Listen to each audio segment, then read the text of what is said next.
Hola, sean bienvenidos a un nuevo episodio de El Orden del Caos. En esta ocasión quiero compartir con ustedes pues unas reflexiones o un análisis en torno a una película, pues la verdad que es una de mis favoritas, un gran clásico de las producciones de Disney y Pixar. Pixar pues se caracteriza por tener muy buenas producciones y bastante interesantes en general, y además de tener un mundo bastante característico y bastante interesante en cuanto a la construcción de personajes y las historias y demás. Y pues Wall-E, que es una de sus películas más pues bonitas en mi opinión,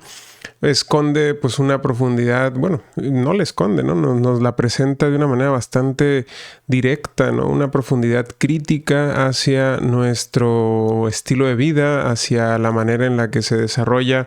nuestro sistema social, y lo hace de una manera tremendamente interesante a través de un personaje bastante pues tierno y que resulta fácil de querer desde la pantalla grande, y que pues resulta ser bastante interesante, ¿no? Esta película de Wall-E. Esta película pues fue estrenada ya hace un tiempo, fue estrenada en 2008. Fue dirigida por Andrew Stanton y producida por Pixar, como dije. Y pues tuvo un gran éxito y una aclamación por la gente, por la crítica, y pues le fue muy bien en taquilla y demás. Y como dije, además de eso, pues tiene y nos presenta una enorme reflexión en torno a pues nuestro modo de vida y hacia dónde podríamos estarnos dirigiendo como sociedad y como especie, ¿no? Entonces, pues esta película pues nos comienza presentando una toma pues amplia pues del vacío del universo, y pues poco a poco se va acercando, después de ver pues todas las estrellas, las galaxias y los planetas, cómo pues danzan en esa negrura del infinito, y de esa vista tranquila, de esa magnitud, se interrumpe cuando empezamos a ver cómo se acerca a nosotros el planeta Tierra. Pero pronto se nos revela que pues el planeta ya no parece ser igual que el que tenemos, que esta versión de la Tierra pues está cubierta de satélites que la orbitan y que están bastante deteriorados, y hay bastante basura espacial. Esos tonos verdosos y azules con los que solemos reconocer a nuestro hogar, al planeta Tierra, pues en esta versión pues parecen verse reemplazados por un matiz mucho más hostil de metal oxidado. Y a medida que la cámara sigue acercándose y atraviesa las nubes flotantes, pues empieza a revelar la muerte de un planeta solitario debajo, y se despliega pues un paisaje irreconocible pues en toda su fealdad. Este paisaje consiste en una multitud de montañas cuya constitución cónica pues no es rocosa, sino que se trata del ensamblaje de desechos descartados, un hogar tóxico que la humanidad le ha legado al más improbable de todos los héroes, ¿no? Que se nos presenta, que es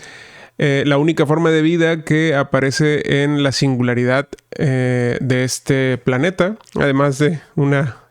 graciosa cucaracha que lo acompaña de repente. Pues se nos presenta un compactador de basura cuyo nombre es Waste Allocation Load Lifter Earth Class, y pues el acrónimo de esta denominación sería Wall-E, ¿no? Que es el robot protagonista de la película, y que por razones que no conocemos y que aparentemente son un tanto correspondientes a la magia de Pixar, pues tiene una personalidad bastante característica. Sin embargo, pues nos lo presentan en una bastante marcada y característica soledad. Siguiendo Pixar con una línea de películas que comenzó en 1995,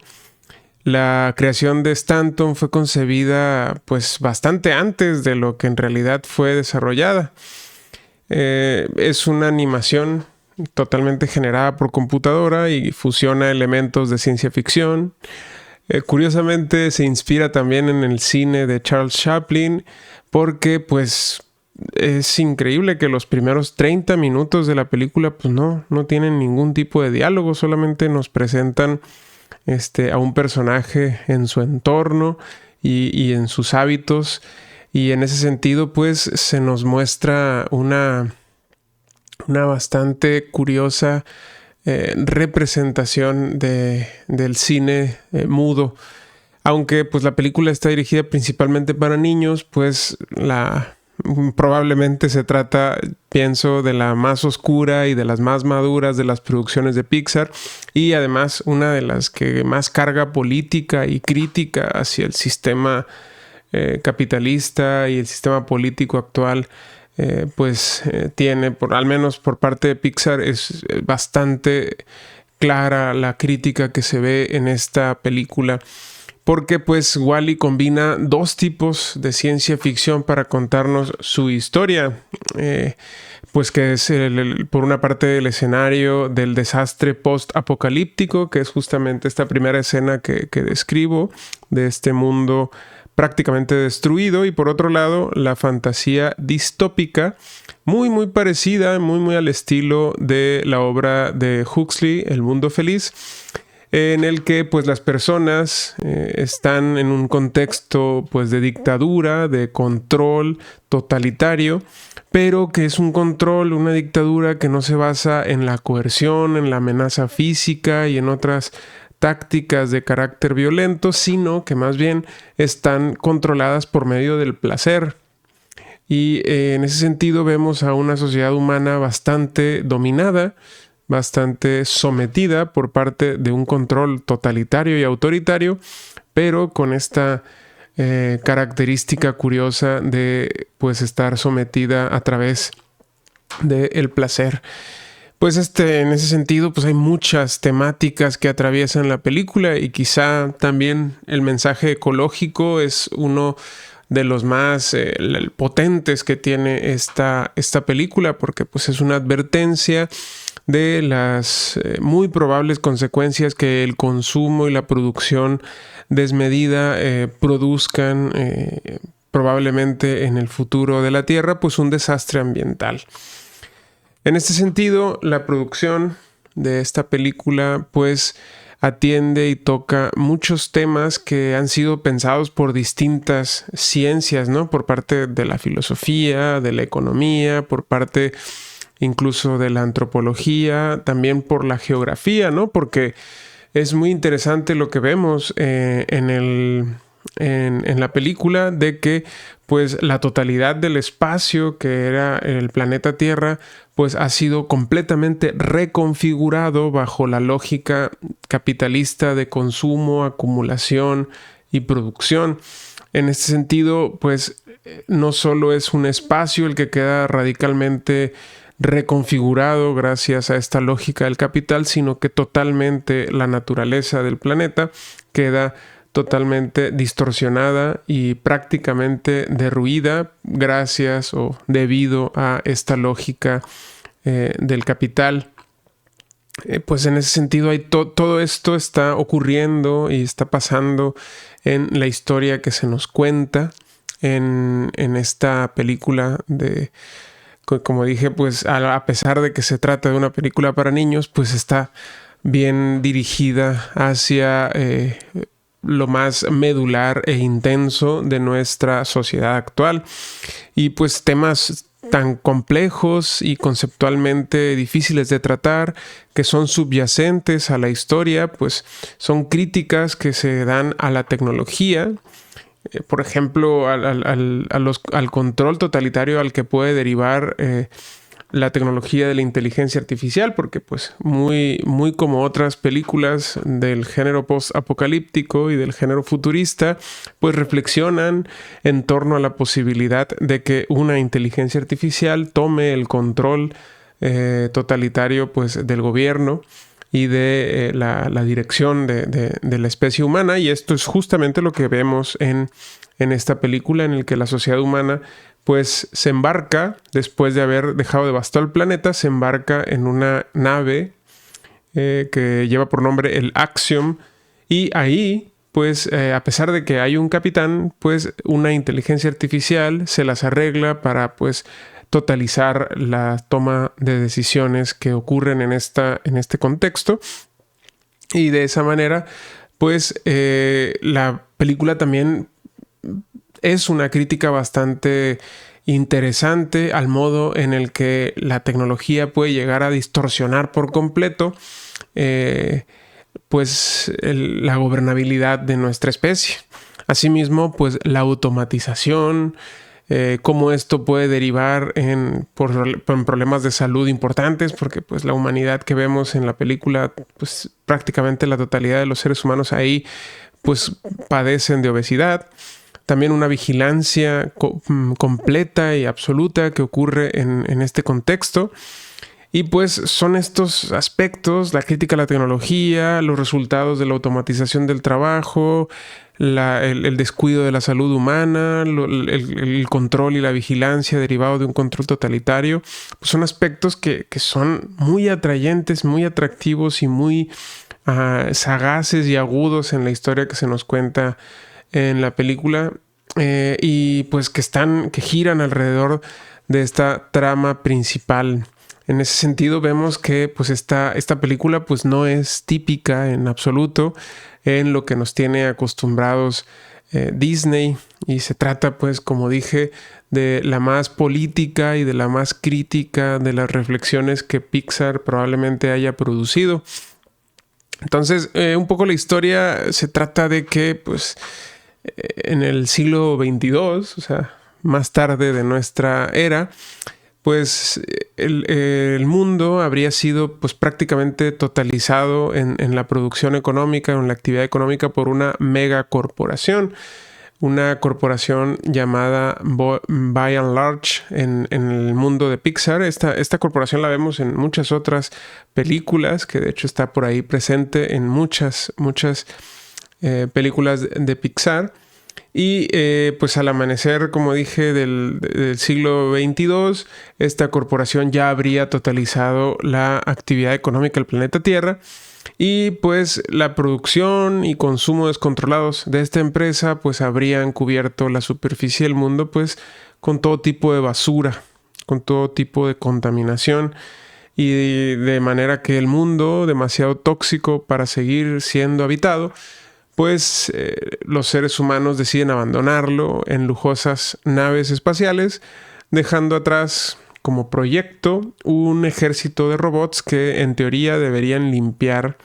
el desastre producido por los seres humanos, ¿no? Uno de estos robots es nuestro pequeño amigo Wall-E, que se encargaría de limpiar al planeta. Sin embargo, pues este aparente viaje temporal que realizarían los seres humanos mientras se limpiaba al planeta y mientras se recuperaba el clima de la naturaleza de este planeta, pues este viaje se convierte en un viaje pues prácticamente ya sin retorno, porque habrían transcurrido al menos unos 7 siglos después de estos eventos en los que fue necesario abandonar el planeta Tierra. Y pues aquí vemos un detalle interesante, que pues los robots que habrían quedado detrás para tratar de sanar o limpiar al planeta, pues en cuanto se nos presenta la película, parece ser que han todos desaparecido, y el único que queda por ahí todavía trabajando y llevando a cabo su labor sin descanso y de manera diaria, pues es nuestro amigo Wall-E. Pues tiene el tamaño más o menos como de un perro, tiene unos ojos inquisitivos y se la pasa pues todo el día recolectando basura, compactando las enormes cantidades de desechos humanos en cubos, y los apila en montañas, como describimos en el inicio. Y pues se trata, curiosamente, de un robot de clase trabajadora. Es decir, aquí vemos una característica también muy importante, ¿no? Vemos que nuestro protagonista es un trabajador, mientras que nuestro gran antagonista, que es la inteligencia artificial Auto, que así se llama Auto, que se encarga de tomar las decisiones en la nave Axiom, que serían el antagonista, digamos, pues no es propiamente un trabajador, sino que es el gobernante, digámoslo así, en términos prácticos, de esta nave en la que los seres humanos estarían viviendo después de haber destruido prácticamente el planeta. A diferencia de otros robots, Wall-E, como decíamos, desarrolló una personalidad bastante peculiar, característica, excéntrica, porque pues se encariña y acumula una cantidad de objetos importantes que los tiene ahí coleccionados y más o menos categorizados y clasificados en su casa. Y pues se pasa las noches viendo películas clásicas y pues de alguna manera se nos presenta como una vida bastante rutinaria y solitaria, pues en un mundo pues totalmente destruido, en una distopía completamente condenada a prácticamente la muerte en este contexto. Y pues en ese contexto de distopía en el que se encuentra este personaje de Wall-E es cuando irrumpe el otro personaje, que es Eva, el robot Eva, que pues parece ser, al menos eso parece, que tiene una tarea diferente de la que tiene el robot Wall-E, que es buscar y encontrar señales de que la vida en la Tierra habría empezado a recuperarse. Pues habría sido enviado este robot desde el Axiom, es decir, la nave en donde estaban los seres humanos o la sociedad humana, hacia el planeta Tierra a buscar si efectivamente había habido algún desarrollo de la vida o de la naturaleza, si la Tierra empezaba a sanar para que, por lo tanto, los seres humanos pudieran regresar. Y el trabajo de Wall-E pues era ir avanzando en la limpieza del planeta. Pues estos dos personajes se encuentran en este momento y pues Wall-E queda pues totalmente encantado, ¿no? con el personaje de Eva y la empieza a seguir tratando de hacer amistad con ella, y aparentemente inicia lo que a todas luces parecería ser una especie de romance al más puro estilo de, digámoslo así, de pues una distopía tecnológica avanzada o futurista, digámoslo así. Entonces es curioso cómo Wall-E, que sea un robot que pues está hecho de circuitos y de metal, pues nos lo antropomorfizan de manera que representan ahí de alguna manera impulsos naturales que ocurren en el ser humano, como es la búsqueda de compañía, de amistad, el intento por tratar de encajar con este otro personaje que es Eva. Y por parte de Eva pues vemos una especie de rechazo inicial en contra de Wall-E, pero pues se gesta lo que podría ser una especie de amistad. Pero esto es importante porque en la historia el hecho de que estos dos personajes tengan algo así como una especie de relación humanoide, es decir, sentimental o emocional hasta cierto punto, pues nos hace pensar o nos puede hacer pensar de que efectivamente los seres humanos o la vida humana tal y como nosotros la identificamos o la vivimos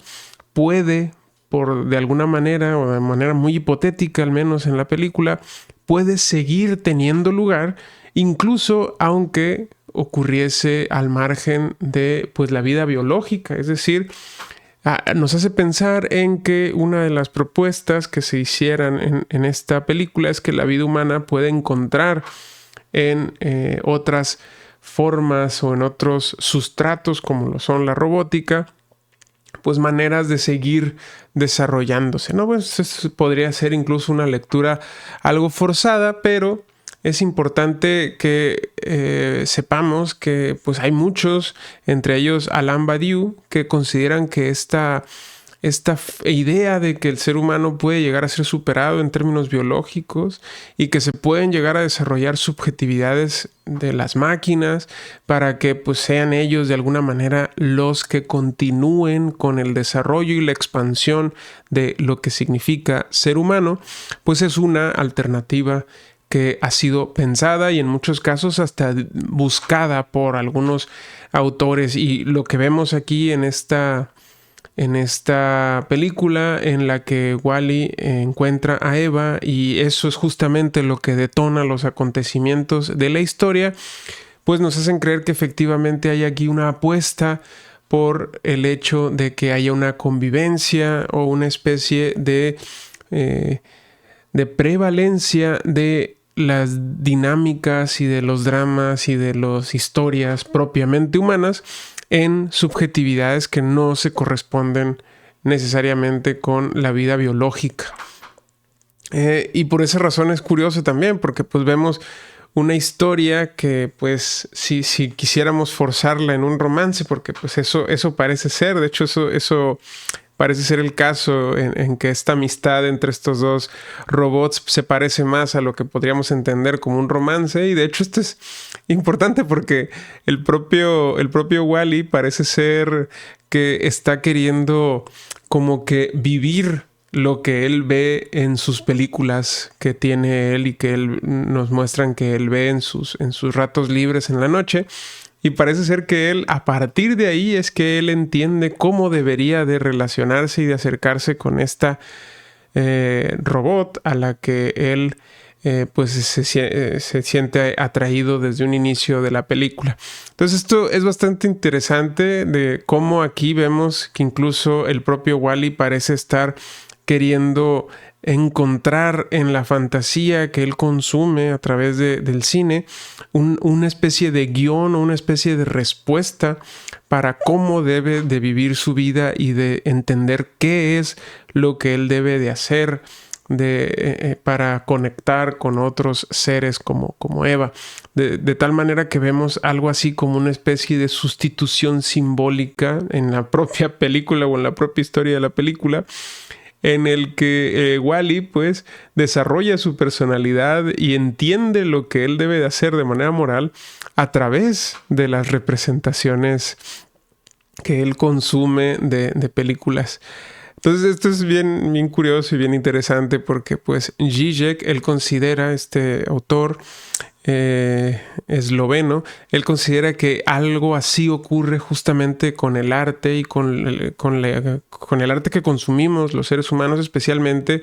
ese arte en el que más representados nos sentimos. Hoy por hoy podrían ser las películas, podrían ser las series. En la antigüedad, pues, por ejemplo, el teatro o la literatura podían haber sido los modos más representativos del arte a través de los cuales los seres humanos pues producen su identidad como seres morales, por decirlo así, es decir, que responden a las preguntas sobre qué deben hacer en un sentido moral para relacionarse y conectar de manera auténtica con otras personas y con su sociedad. Entonces, en ese sentido vemos que la película pues entra también en este juego, ¿no? De cómo la realidad y el símbolo a través del cual se representa esta realidad con el cine, pues adquieren una relación bastante curiosa para mutuamente determinarse, ¿no? Porque pues esta idea de que el cine o el arte en general es una imitación o una representación de la vida humana, pues en este caso y en muchos otros vemos cómo en realidad lo que ocurre es que es el arte el que de alguna manera nos dice cómo debemos vivir. Entonces parecería ser una especie de dictamen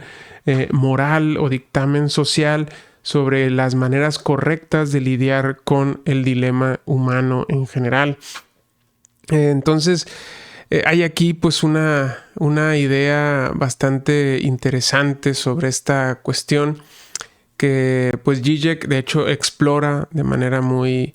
muy interesante en diversos pues documentales, porque pues hay un documental que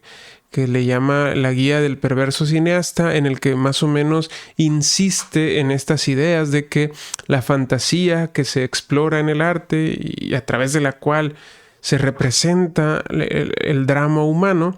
pues pasa de ser simplemente una representación a ser una especie de dictamen, una especie de mandato, una especie de proyecto a través del cual nosotros entendemos cómo debemos actuar. Es decir, es casi como una especie de imperativo moral acerca de cómo debemos de vivir nuestras vidas. Entonces, la fantasía, en este sentido, la fantasía que ocurre en el arte, en la literatura, en las películas y demás, pues pasa a ser algo así como una especie de fundamento de la realidad humana, al menos en la medida en que nosotros pues respondemos nuestros dilemas morales, nuestros dilemas humanos a través de los referentes que consumimos, fantásticos o cinematográficos, así como el propio Wall-E parece entender su propia necesidad de relacionarse con otras formas de vida, como en este caso la robot Eva, a través de lo que ha consumido en sus películas, ¿no? Entonces vemos aquí una especie de mezcla entre el mundo fantástico del cine o del arte y la realidad como una especie de fantasmagoría que se empieza a entremezclar con los mandatos morales representados a través del arte. Zizek ilustra esta relación bastante interesante que ocurre entre el cine, entre el arte y la propia realidad, pues diciendo que se tratarían más bien no de una simple representación simbólica en el caso del arte y por otro lado la realidad misma o la realidad cruda, sino de dos caras de la misma moneda, o en términos más elegantes, en mi opinión, Zizek usa la idea de la cinta de Moebius, ¿no? Esta cinta que pues en principio aparentemente tendría que tener dos caras. Sin embargo, pues si seguimos una de las caras, nos encontramos con la siguiente en una especie de continuo infinito, en una especie de reiteración de la propia cinta, en la que las dos caras pues en realidad son una y la misma. Pues así podríamos entender que el cine o el arte y la realidad pasan a ser parte del mismo entramado simbólico en el que aparecen, es decir, son parte de la misma realidad, es decir, son parte de la vida humana, y en ese sentido no parece ser demasiado extraño que la fantasía en la que se mezclan de manera simbólica múltiples aspectos de la realidad y múltiples reflexiones humanas acerca de cómo lidiar con diversas situaciones, pues en ese sentido esa especie de sabiduría que se encapsula de forma simbólica a través de diálogos bien medidos, a través de tomas bien hechas, a través del cine y del arte, pues pasaría a ser incluso todavía una realidad mucho más cargada de sentido que la propia realidad en la que nosotros vivimos de manera cotidiana. Por eso el arte podría ser algo así como una especie de espacio vital en el que se abre de una forma hipercargada y de manera simbólica, pues un mundo mucho más condensado de sentido y de realidad que lo que nosotros podríamos vivir de manera cotidiana, y por eso pues parecen ser la respuesta en muchos casos al escape o a una forma de escapar de nuestra cotidianidad de forma simbólica, pero que desde la perspectiva de Zizek pues no deja de ser tan vida y tan legítima pues como cualquier otra cosa que hagamos nosotros. Por lo tanto, esta tensión entre lo real y lo fantástico pues no pueden realmente llegar a separarse de manera radical si estamos entendiendo que ambas constituyen un modo de la vida misma, de la vida humana. Entonces vemos que en ese sentido el arte enfrenta al menos 3 fases para ver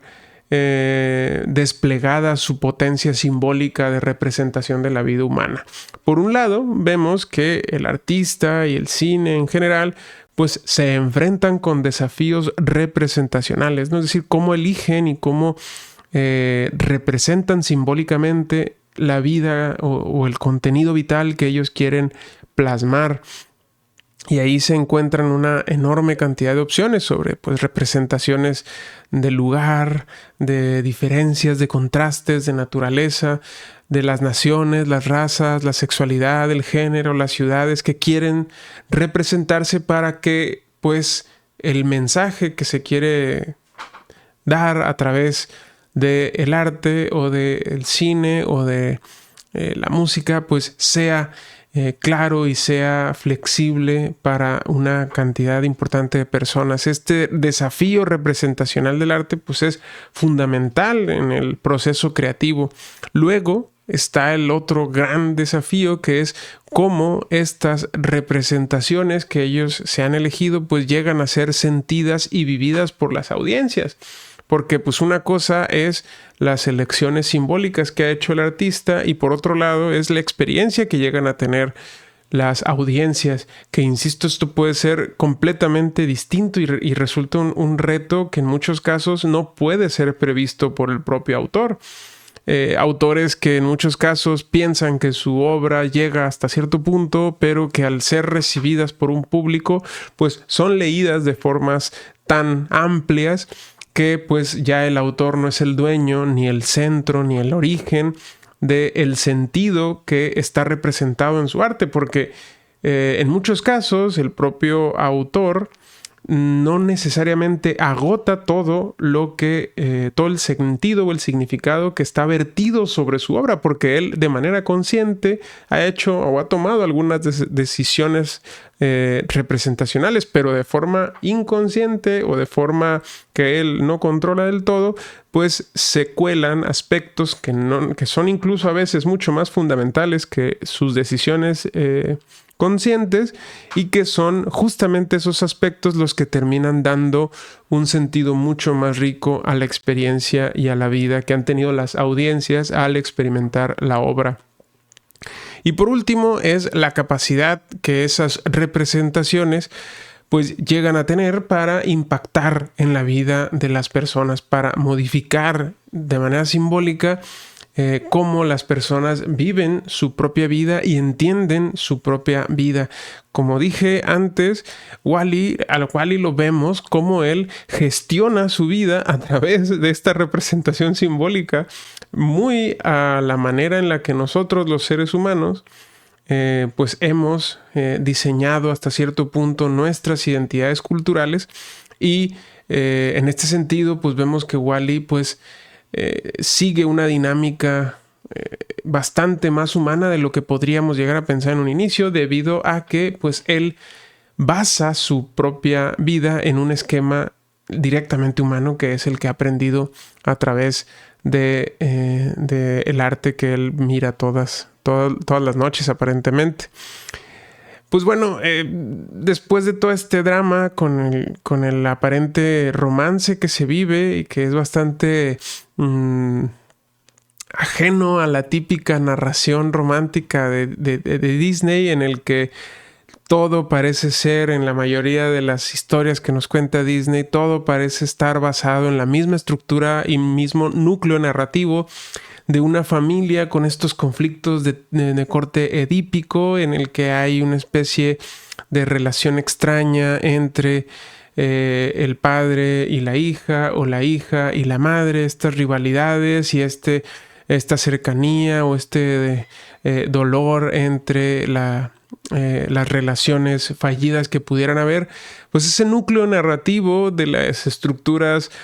románticas de las familias edípicas que vemos normalmente retratado en las historias que nos cuenta Disney, pues se rompe bastante con esta película, en la que pues vemos algo totalmente ajeno y totalmente pues al margen de esta narrativa típica y de esta estructura bastante explorada por las películas de Disney. Pues después de todo esto vemos que Eva encuentra, ¿no?, lo que estaba buscando. Encuentra un signo de que la naturaleza estaba recuperándose en el planeta Tierra, que es una planta que está empezando a crecer. La encuentra y pues esa es su misión, su directiva, dice Eva. Entonces entra en una especie de estado de reposo y empieza a llamar a la nave que debe de venir a verificar si lo que ha encontrado efectivamente es o no es pues la señal que se estaba esperando, ¿no?, que es el desarrollo, el renacimiento de la vida en el planeta Tierra, que permitiría que la nave termine con su viaje y que pueda regresar al planeta Tierra. Entonces Wall-E pues persigue a Eva en su viaje a completar con su misión, y pues llegan a este mundo ajeno al que Wall-E había conocido, que es la nave del Axiom, en donde se encuentra pues lo que se nos presenta como el resto de la sociedad humana. Pues vemos un contraste completamente grave, ¿no?, respecto de lo que habíamos visto en el mundo de Wall-E a lo que se nos presenta en el Axiom, ¿no? Eso se trata de un mundo vivo, brillante, pues que está marcado por un consumo desmedido por parte de los humanos que vemos ahí,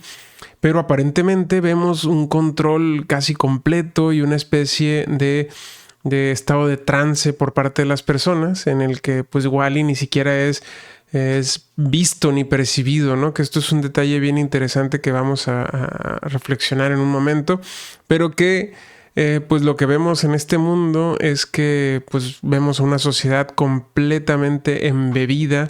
en pues una lógica de consumo. Todo es proyectado a través de pantallas, muy a la manera en la que ya estamos hoy por hoy viviendo, y que ya podía anticiparse aparentemente desde el 2008, en que fue presentada la película de Wall-E. Pues en este mundo aparentemente nadie está viendo nada. De hecho, hasta las estrellas que aparecen ahí son irreales, pues son proyectadas, simplemente son un holograma. Los seres humanos que están ahí, pues todos tienen sobrepeso debido a que pues el trabajo ha sido completamente robotizado y automatizado, y los seres humanos no tendrían razones ya para ningún tipo de actividad física, y pues siglos de este estado pues casi catatónico de la especie humana y de inactividad física y de limitar sus ocupaciones a comunicarse, a entretenerse y a consumir a través de sus pantallas, de sus televisiones. Pues toda esta vida humana que vemos ahí hace que la única libertad aparente que vemos de estos seres humanos consista en decidir si se visten de azules o de rojos, ¿no? En una clara pestañeo, por decirlo así, o en un claro vistazo de reojo a la política actual en la que estamos, en una política o en una lógica bipartidista, en la que pues estos personajes, en estos seres humanos, mientras son transportados en sillas flotantes para evitar el esfuerzo de caminar, siguiendo pues rutas que incluso están predefinidas, totalmente iluminadas y determinadas, y pues aparentemente nada en este mundo aparentemente utópico de este capitalismo utópico que vemos desplegado en el Axiom. Nada se sale de control, todo está gobernado por una lógica trascendental, por una lógica que lo domina todo y que hace que toda esta rutina y toda esta vida que tienen los seres humanos aquí pues sea totalmente homogénea. Y Badiou llamaría esto pues un mundo atónico, ¿no? Esta es la expresión que él usa para definir esto, es esta idea del mundo atónico o del mundo tenso, que son estas dos formas en las que Badiou refleja el mundo en cierto sentido político o humano, pues él utiliza la idea del trascendental, ¿no? De la lógica que estaría detrás, estructurando la naturaleza de las actividades humanas en este mundo en el que vemos, ¿no? El trascendental, en este sentido, pues es el origen del orden que vemos y que aparece de manera inmediata ante los seres humanos que están ahí. Es decir, los seres humanos que están en el Axiom, pues ven un mundo que aparece y que les dice que consuman, que les dice que a dónde tienen que ir, cómo se entretengan, cómo se comuniquen. Todo está organizado por una indicación lógica por parte del trascendental. Todo tiene una respuesta a un orden de identidad. Todo tiene una explicación y una lógica que pues predefine de alguna manera toda la vida humana. La posibilidad en este sentido de que algo aparezca en esta lógica pues viene dada solo por el trascendental. Entonces el trascendental tiene o define todo aquello que puede importar en este contexto específico y reúne o satura o agota todas las posibles apariciones o todas las posibles importancias que pueda ocurrir en este contexto. Por lo tanto, el trascendental también, esta lógica o este orden totalitario, pues sintetiza o define por completo y totalitariamente el mundo en el que se desarrolla esta lógica de la vida humana en el Axiom. Entonces, este trascendental puede tener al menos dos formas, de acuerdo con Badiou, que son la atonía y por otro lado la atención. Y la diferencia es que pues los puntos o los vértices en los que ocurren la vida humana y las verdades o estos acontecimientos o estos hechos que ocurren en la vida humana pueden entenderse de distintas formas de acuerdo con los mundos atónicos o la atonía del mundo o la tensión del mundo. Y Badiou llama a estos puntos o a estas convergencias un espacio en el que el ser humano debe decidir ciertas cosas, ¿no? ¿Qué voy a hacer hoy? ¿A quién voy a llamar? ¿Voy a comprar esto o voy a comprar lo otro? Todos estos puntos, por ejemplo, en un mundo atónico, están plenamente preconfigurados y predeterminados. Cuando se ponen a prueba estos determinados acontecimientos a través de una verdad o de un hecho o de un acontecimiento, pues el trascendental entra de manera abarcadora y nos predefine cuáles son nuestras alternativas. Y en este sentido, en un mundo atónico, pues las decisiones son bastante superficiales. Entonces, la posibilidad que tienen los mundos atónicos para subvertirse, pues son bastante mínimas o se minimizan o incluso se llegan a invisibilizar, ¿no? Porque parece que todo está previsto, todo el status quo está ordenado para que nada cambie la estructura o la lógica de aparición de estos mundos atónicos. Son vacíos, entonces, de cualquier tipo de cambio, son homogéneos, son simples, están simplemente poblados por todas estos acontecimientos, estas apariciones,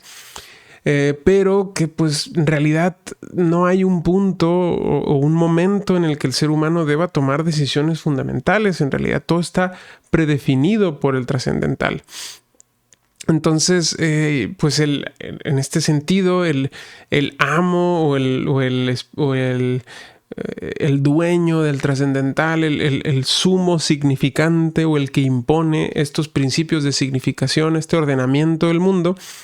pues de alguna manera limita o reduce al mínimo las diferencias que pudiera llegar a haber entre las decisiones humanas. En otras palabras,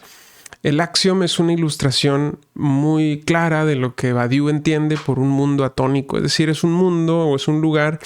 en el que el trascendental parece ser obedecido y ejecutado sin ningún tipo de cuestionamiento. Por lo tanto, no hay ningún tipo de crítica o de pensamiento que rete o que ponga en crisis al trascendental. Pues es un espacio en donde la única decisión real que pueden llegar a tomar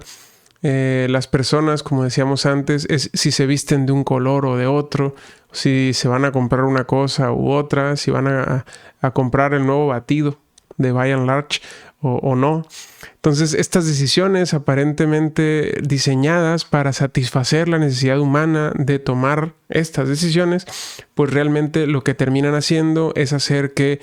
las verdaderas preguntas fundamentales pues queden predefinidas por el trascendental o la lógica fundamental. Esta lógica, como decíamos desde un inicio, está dada o está dictada por una inteligencia artificial, ¿no? Por un programa que es Auto, que es el que dirige esta nave. Y es interesante, ¿no?, que vemos que la lógica que guía a Auto es la de tomar las decisiones necesarias como para mantener el orden en esta utopía consumista del capitalismo que vemos desplegada en el Axiom. Y por esa razón es que vemos esta contradicción importante entre la tarea que tenía Wall-E y la tarea que tenían Eva, y luego la respuesta que obtienen al cumplir su tarea. Bueno, al menos Eva, cuando llegan al Axiom a presentarle la planta a Auto, ¿no? Y pues la reacción de Auto pues es prácticamente descartar esta planta, ¿no? Porque era la amenaza más grande para el despliegue de su poder totalitario. Entonces, en ese sentido, lo que vemos es que pues la tarea de Wall-E, que era aparentemente restaurar o limpiar el planeta, pues se revela que era pues también una gran farsa, que en realidad estaba condenado al fracaso y estaba condenado a la desaparición, y que ese era el plan, al menos el plan de Auto. Y por otro lado, Eva pues también estaba destinada a una gran mentira, es decir, estaban destinados ambos, tanto Wall-E como Eva, pues a una tarea inútil, a una especie de pues eso, de una tarea totalmente inútil, que a los ojos del trascendental de esta nave, que era Auto, pues resultan ser incluso una amenaza a su propio control totalitario. En este sentido, lo que vemos es que, pues aparentemente a los ojos de los autores de esta película, este es como la tendencia o el destino de la lógica fundamental que rige a las corporaciones capitalistas, ¿no?, que buscan monopolizar y predefinir la existencia humana alrededor del consumo y de la generación y de la acumulación de la riqueza, mientras que es el trabajador es el que promueve la creación y la búsqueda de nueva riqueza, de nuevo valor, ante la creación y la consolidación de un monopolio. El cambio y el encuentro de una nueva estructura de valor pues amenaza la destrucción de las estructuras ya definidas y predefinidas. Por eso el monopolio que tiene Auto se ve radicalmente amenazado, se ve amenazado de muerte debido a la presencia de un cambio radical simbolizado en la naturaleza que recupera su curso, a la naturaleza que simbólicamente resucita a través de esta planta. Entonces, la atonía del mundo que le interesa mantener a Auto se contrapone a la tensión de los mundos que están dirigidos al cambio, ¿no? Es decir, los mundos que buscan de alguna manera el cambio o el progreso o la revolución atentan contra la estructura fundamental de los mundos atónicos, de los que tienen una lógica predefinida que explica la totalidad de los acontecimientos y que por lo tanto evita y resiste todo tipo de cambio, que representa justamente la tensión de los mundos o de la revolución propiamente dicha. Entonces, frente a la lógica que simplemente aparece en un mundo, los mundos estos tensos o tensados, pues atraviesan por puntos de inestabilidad, de ebullición, de cambio, en el que todo se pone en juego, en el que toda la realidad colapsa, por decirlo así, gracias a la aparición de un evento, de un acontecimiento que marca un antes y un después ante la lógica totalitaria de el mundo atónico en el que se encuentran pues antes de que Wall-E llegue al Axiom. Y esto es bien interesante porque esta atonía, pues esta expresión que usa Badiou para referirse a los mundos totalitarios, pues se refiere a esta situación que tienen los músculos cuando no tienen fuerza o que no tienen trabajado o que no están trabajados, ¿no? Porque el tono muscular justamente deriva del esfuerzo o de la fuerza que tiene un músculo. Por el contrario, la atonía sería pues un músculo atrofiado, ¿no? Entonces, en un mundo atónico,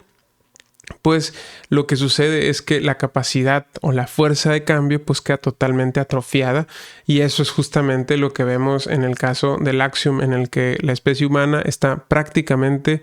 a un paso de desaparecer debido al atrofio tan grande que tiene debido a siglos de pues consumo y de placer desmedido aparentemente. Entonces, lo que vemos en la película es que en el momento en el que ve amenazada Eva y Wall-E, ven amenazado que pues se revela que todo lo que estaban haciendo pues era una simple mentira, porque pues la máquina auto realmente no quiere que la vida aparezca, y parece más bien que lo que estaban haciendo era buscarla para destruirla. Pues ellos no sabían eso, pero pues parece ser que esas eran las intenciones de Auto. Pues en ese momento ellos se rebelan y se dan cuenta de que Auto no está buscando la directiva, ¿no? que tenían ellos, que sí tenían ellos. Entonces, este momento es el momento de ruptura de toda la lógica de la película, y en este sentido vemos una especie de característica fundamental de lo que Badiou llama el sitio, ¿no? Que es un momento en el que, o una estructura de significación que no se corresponde con el orden trascendental del mundo atónico, y que es justamente ese sitio, ese punto del espacio, esa ruptura de la lógica trascendental la que permite y da pie al cambio o a la completa ruptura del trascendental. La planta, que es este momento, y cómo Wall-E y Eva empiezan a buscar formas de defenderla, ¿no? Pues Wall-E en este sentido pues representa de modo muy paradigmático todas estas estructuras de lo que el propio Badiou denomina el sitio, ¿no? Como el momento de ruptura de la lógica trascendental de un mundo totalitario.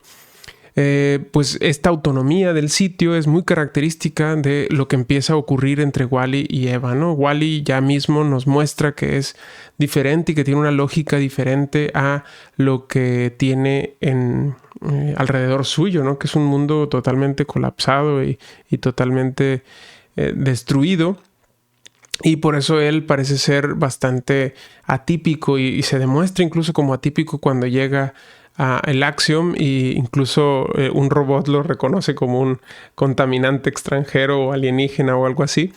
Pues esta autonomía característica de Wall-E empieza a hacer que, por ejemplo, sea totalmente desapercibido en el Axiom, ¿no? Es decir, Wall-E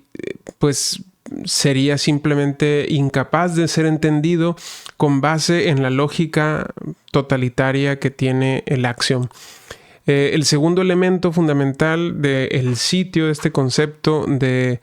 Badiou, es que la autonomía del espacio pues genera esta invisibilidad, ¿no? Es decir, todo lo que se sale de la lógica trascendental del mundo atónico pues es invisible o es incapaz de aparecer ante esta lógica, porque esta lógica está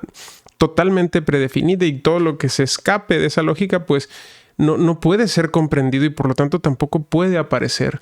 a pesar de que sea efectivamente algo autónomo y que exista. Pues aquí vemos una oposición entre las dos categorías que entiende Badiou como el ser, que sería todo aquello que ocurre, y el aparecer, que es todo lo que ocurre bajo una lógica trascendental de un mundo.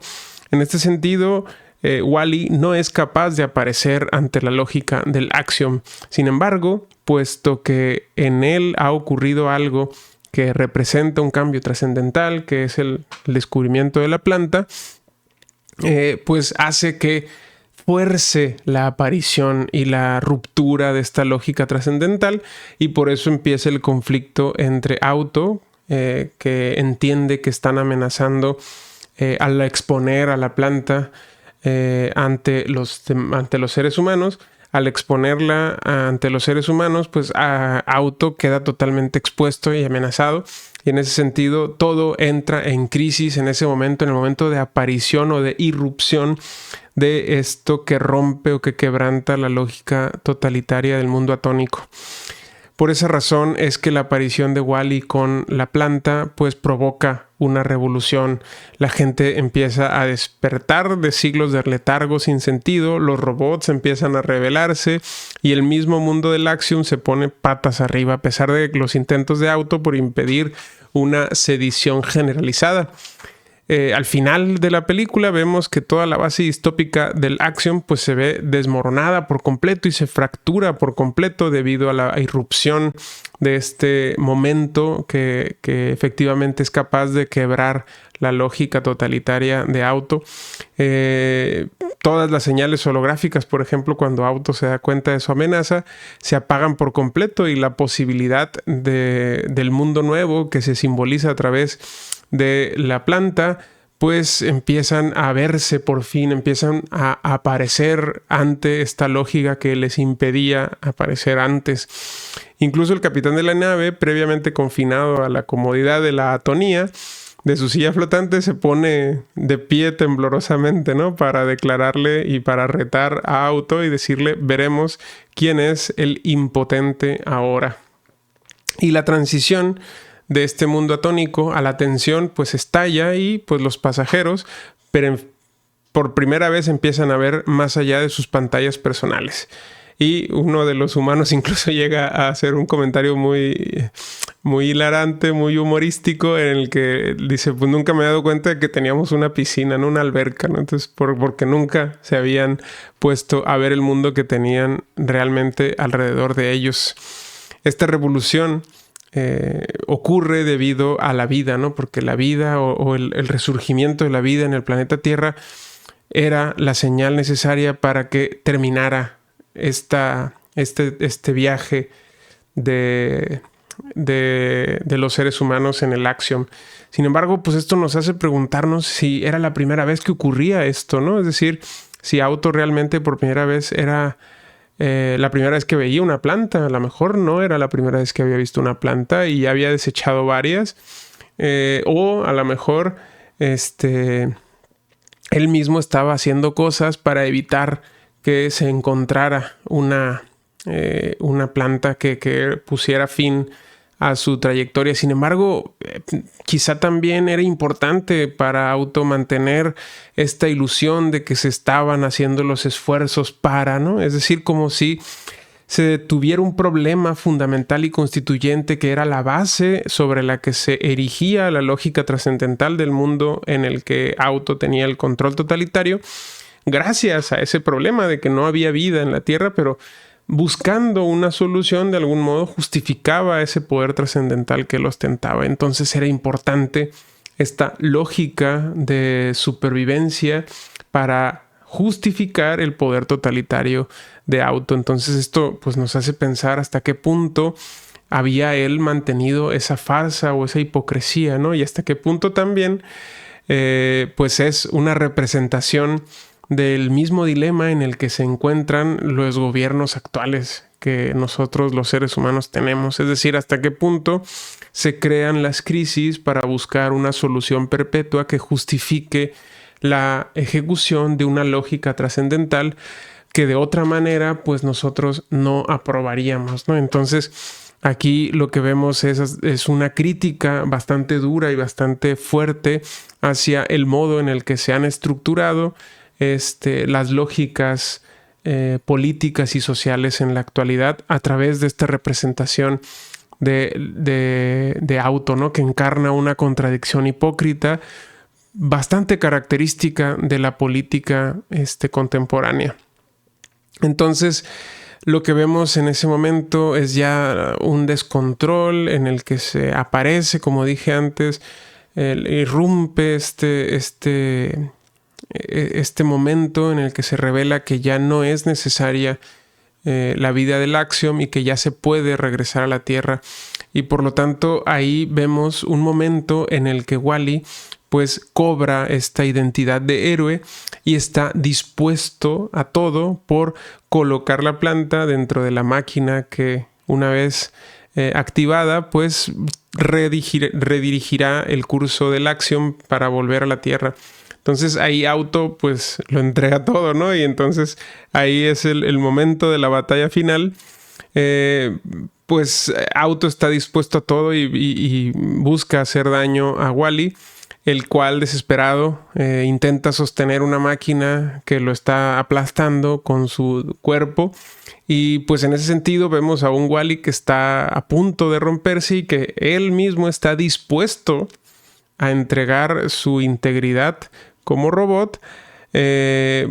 por esta inmortalidad simbólica que él ha cobrado gracias a la representación del desquebrajamiento de esta lógica totalitaria. Es decir, este sacrificio en el que Wall-E pues rompe por completo esta lógica viene dado gracias a que hay un valor simbólico mucho mayor a su propia vida, o al menos desde su perspectiva, y de ese modo vemos un sacrificio heroico que Wall-E pues representa de una manera bastante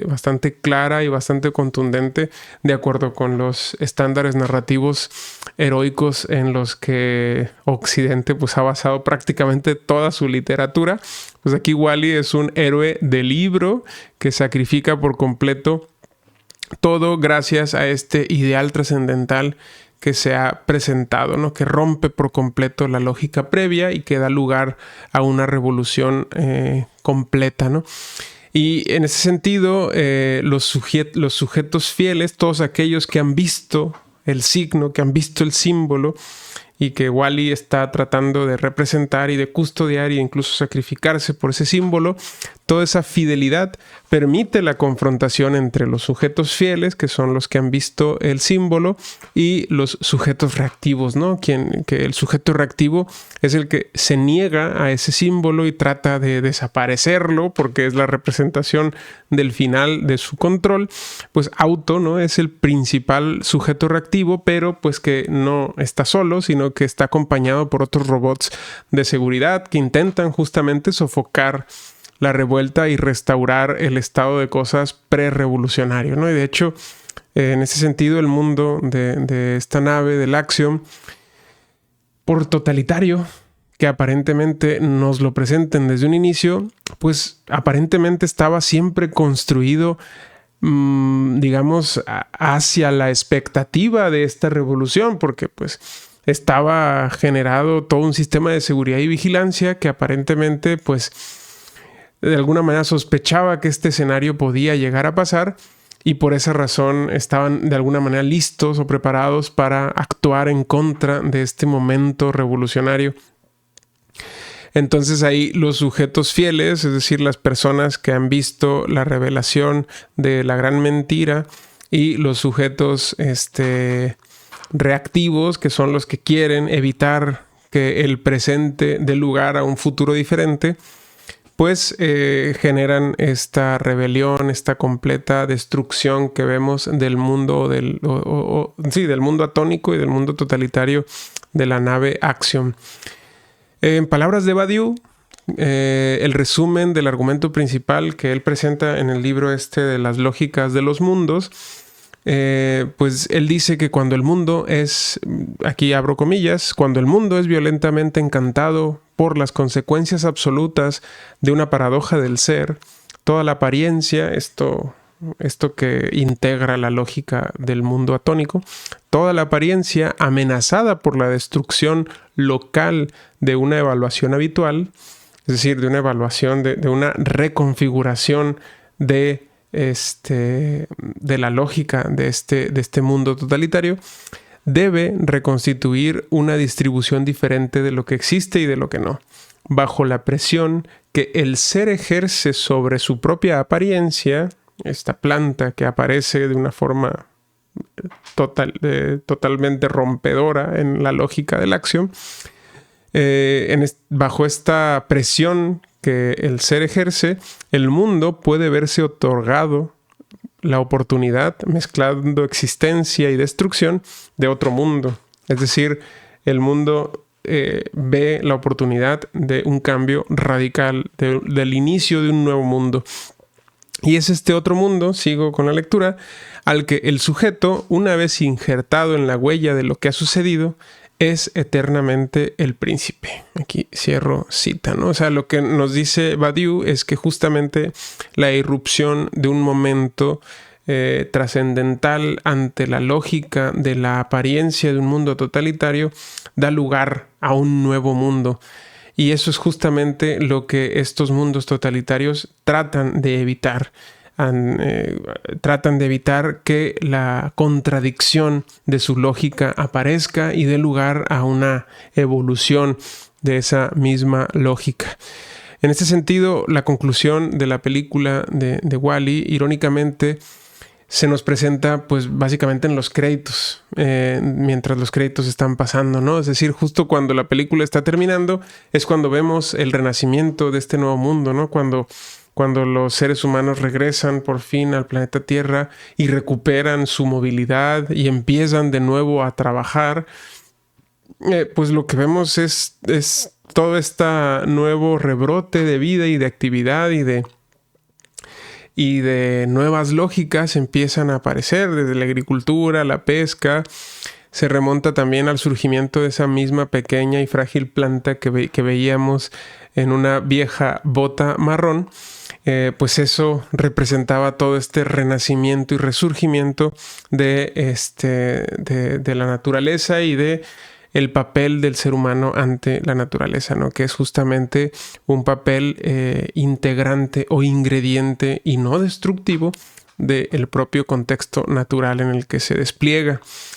Y la idea cinematográfica de la película pues es todavía más profunda, ¿no? Es decir, que a partir de lo descartado, es decir, vemos cómo en un primer momento se descarta a la Tierra y surge un nuevo mundo totalitario.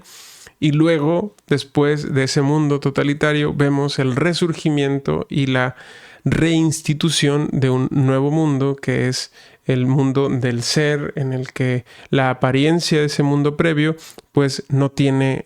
cabida o no tiene manera de evitar su irrupción total y completa, ¿no? Para la destrucción de esa lógica. Por lo tanto, parece que la lógica o la idea es que un mundo totalitario o un mundo incluso antidemocrático en el que se impide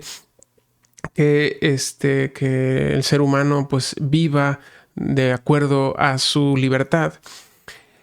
Según la lógica de la película, incluso aunque pasen cientos de años, la fuerza del ser, la fuerza de lo que en realidad nos mueve como seres humanos, que es la libertad creativa y la libertad